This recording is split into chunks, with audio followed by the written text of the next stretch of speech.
I'm getting ready to present. Probably it'll take me 2 videos to do it. Hopefully I can do it in one. But however many it takes, I'm prepared to do it. But anyway, in these videos I'll be showing where, without a doubt, the Old Testament ceremonial Sabbath law has been abolished. Now, when you lose your talking points within a debate and start getting off into other areas that have nothing to do with the debate, you've pretty much lost the debate and do nothing more than confuse people.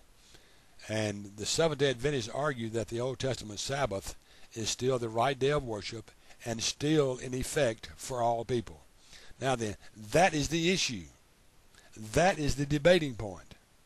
Is the Old Testament Sabbath still in effect for all people? Remember, that is the issue. That is the debating point. The debating point isn't whether Paul preached on the Sabbath or not. That has nothing to do with it.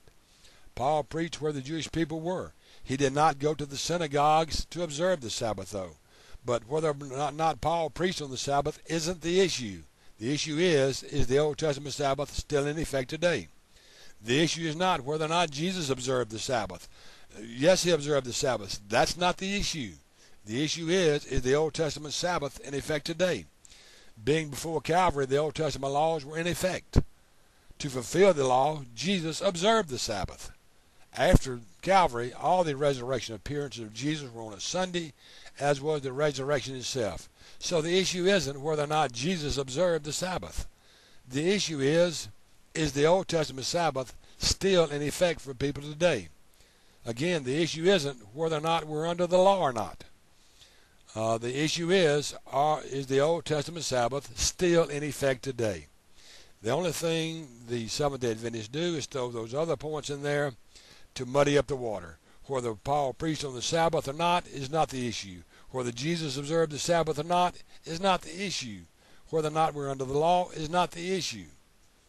Those are all arguments used by the Seventh-day Adventists, but they are not the issue. The issue still remains, is the Old Testament Sabbath still in effect as the day of worship? The argument used by the Seventh-day Adventists is only a smokescreen to muddy up the water, so to speak. The issue remains, is the Old Testament Sabbath still in effect as the day of worship? That is the debating point. Not whether or not Jesus observed the Sabbath, not whether or not Paul preached on the Sabbath, not whether or not we're under the law or not.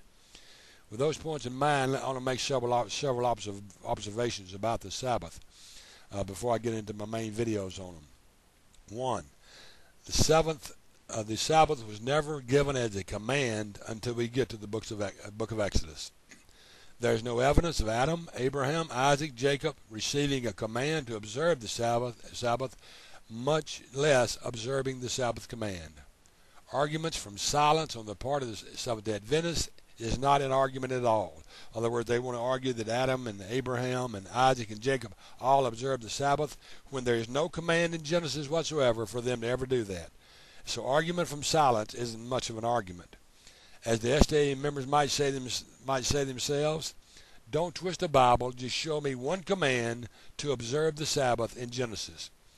Any Seventh-day Adventist member, show me one command in Genesis where the Sabbath is given as a command.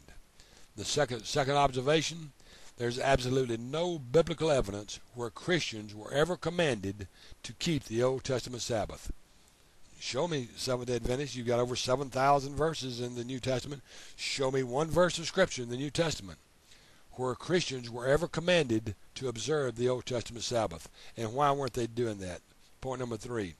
Because the Old Testament Sabbath was given to the Hebrew people only. It was never given to the Gentiles. It was given as a reminder of freedom from Egyptian bondage. Gentiles were held accountable for all 9 moral commandments, and never were they held accountable for breaking the Sabbath.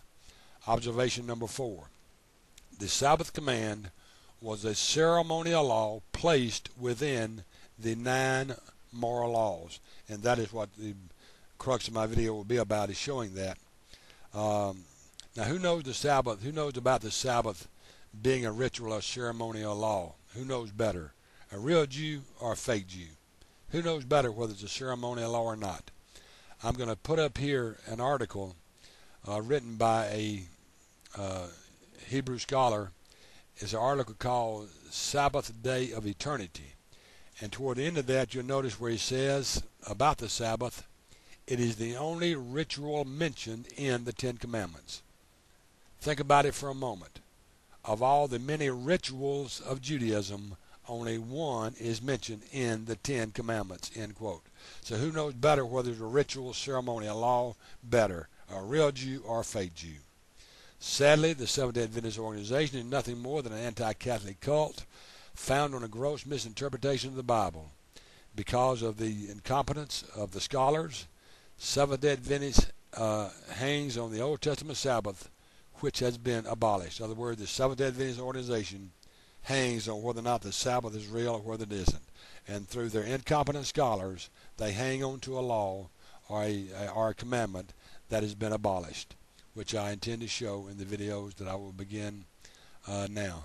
I wanted to present this to show you some observations and to show you what the actual debating point is. The debating point is, again, is the Old Testament law still in effect? It's not whether or not Paul preached on the Sabbath. It's not whether or not Jesus observed the Sabbath. It's not whether or not we're under the law. Those are not the issue. Until next time, this has been Golly saying, God bless.